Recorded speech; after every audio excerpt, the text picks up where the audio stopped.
आजकल पत्नियां अपने पतियों की दुश्मन क्यों बन गई हैं? पतियों को क्यों मारने, पीटने, मर्डर कर देने की खबरें हर रोज आ रही हैं। दोस्तों, एक दो नहीं, कई उदाहरणों के साथ आपसे इस पर बात करूंगी। लेकिन उससे पहले आज मैं आपसे एक बात कहूंगी। देखिए, मैं कभी जोर देकर नहीं कहती हूं कि आप मेरे इस वीडियो पर कमेंट करिए ही करिए, लेकिन आज कहूंगी। आज जो सवाल मैं उठा रही हूं, जिस पर मैं बात कर रही हूं, उन पर आप अपनी राय जरूर लिखें और बताएं कि ऐसा क्यों हो रहा है। आप उत्तर प्रदेश से हो, मध्य प्रदेश से हो, राजस्थान से हो, दिल्ली से हो, मुंबई से हो, चाहे जहां से भी हो, आप बताएं कि आप क्या सोच रहे हैं कि आखिर इसके पीछे क्या वजह है। दोस्तों, इंदौर की रहने वाली सोनम सबकी दुलारी थी।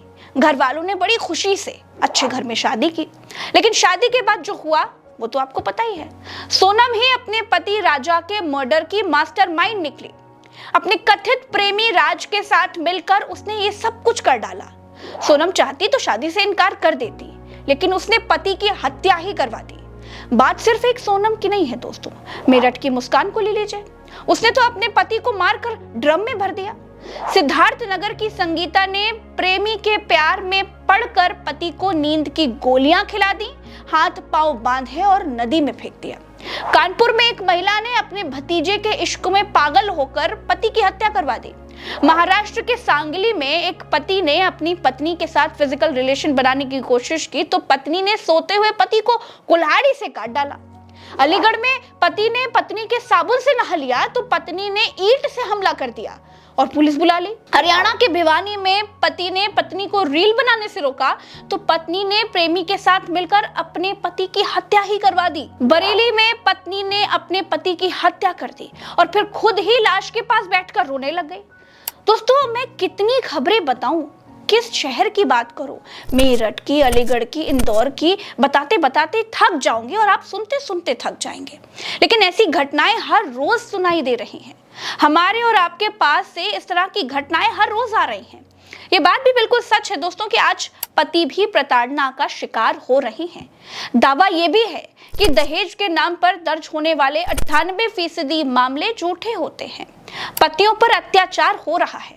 खबरें देखिए रोज सामने आ रही हैं। इसका मतलब ये नहीं है कि महिलाओं पर अत्याचार पूरी तरह से बंद हो गया, महिलाएं पूरी तरह से सुरक्षित हो गई, कोई पति पत्नी पर हाथ नहीं उठा रहा। बिल्कुल ऐसा हो रहा है।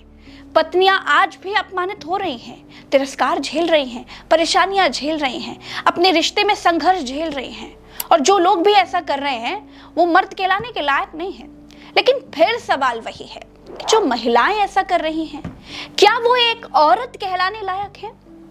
एक पुरुष पत्नी की ज्यादा सुन ले तो जोरू का गुलाम, माँ की ज्यादा सुन ले तो पल्लू से बंधा हुआ, यानी दोनों तरफ ही पिसना उसी बेचारे को है। मैं पुरुषों की वकालत नहीं कर रही हूँ, बिल्कुल नहीं, लेकिन सवाल मेरा ये है कि क्या पति और पत्नी के बीच का रिश्ता इतना कमजोर हो गया है कि जिस पुरुष के साथ 7 फेरे लिए, जिसके साथ निकाह किया, उसी को टुकड़ों में काट देंगी, उसी का मर्डर कर देंगी? आखिर क्यों? क्या रिश्ता इतना कमजोर है? क्या भरोसा इतना कमजोर है? दोस्तों, हमारे देश में जीजा, साली, भाभी, देवर, नंदोई, सरहज के नाम पर न जाने कैसे कैसे चुटकुले, कैसे कैसे कमेंट किए जाते हैं। इन रिश्तों को आखिर किसने इतना नाजुक बना दिया? ये सवाल इसलिए भी पूछना बनता है क्योंकि जब कोई समधन अपने समधी के साथ भाग जाती है, जब कोई भाभी अपने देवर की हत्या करवा देती है, तो लगता है कि क्या इन रिश्तों के बीच विश्वास नहीं, सिर्फ वासना बची है? या फिर लोगों के लिए इन रिश्तों में संभोग सुख को तलाशना ज्यादा आसान हो जाता है?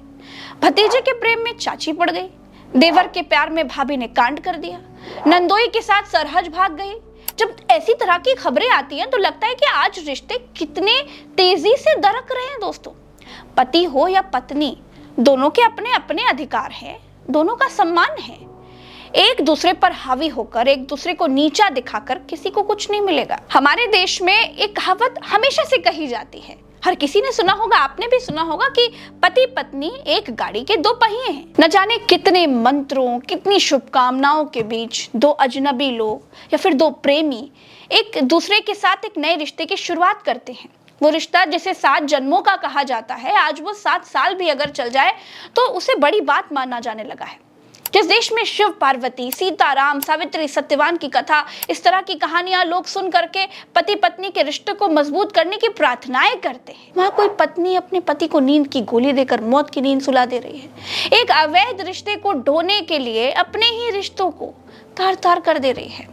तो सवाल तो उठेगा ही दोस्तों, लेकिन सवाल यह है कि आखिर इसके पीछे वजह क्या है?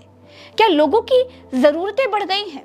क्या इनमें वो महिलाएं हैं जिनके पति की आमदनी कम है लेकिन उनको एक अच्छी लाइफस्टाइल चाहिए, मतलब कुछ भी, महंगा फोन, गाड़ी, सलून्स, पार्लर्स वगैरह वगैरह। क्या इसलिए वो अपने पति के बजाय दूसरे लोगों के प्रेम जाल में फंस रही हैं और फिर वो किसी भी हद तक चली जा रही हैं? और क्या सोशल मीडिया पर बढ़ती सक्रियता इसकी वजह हो सकती है? मतलब रीलबाजी के चक्कर में रिश्तों की डोर टूटी जा रही है? क्या महिलाओं को दूसरी औरतों की तरह दिखने, उनकी तरह जिंदगी जीने का चस्का लग गया है? या फिर इसके पीछे और भी कोई कारण है? दोस्तों, रिश्ता कोई भी हो, देखिए, विश्वास के बिना वो टिकेगा नहीं। रिश्ते में एक दूसरे को स्पेस दीजिए। अगर बोलते हैं तो सुनिए भी, अगर शौक है तो संतोष भी रखिए। रिश्ते तभी खूबसूरत बनते हैं। वो कहते हैं ना कि ताली कभी एक हाथ से नहीं बजती, उसी तरह रिश्ते सिर्फ एक तरफ से नहीं निभाए जा सकते।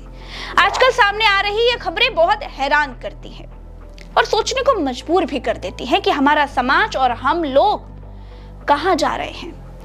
आखिर में दोस्तों फिर आपसे यही कहूंगी कि आज आप अपनी बात, अपनी राय इस वीडियो के कमेंट बॉक्स में जरूर दीजिएगा, अपनी बात कहिएगा। चलते हैं। राम राम, दुआ सलाम, जय हिंद, नमस्कार।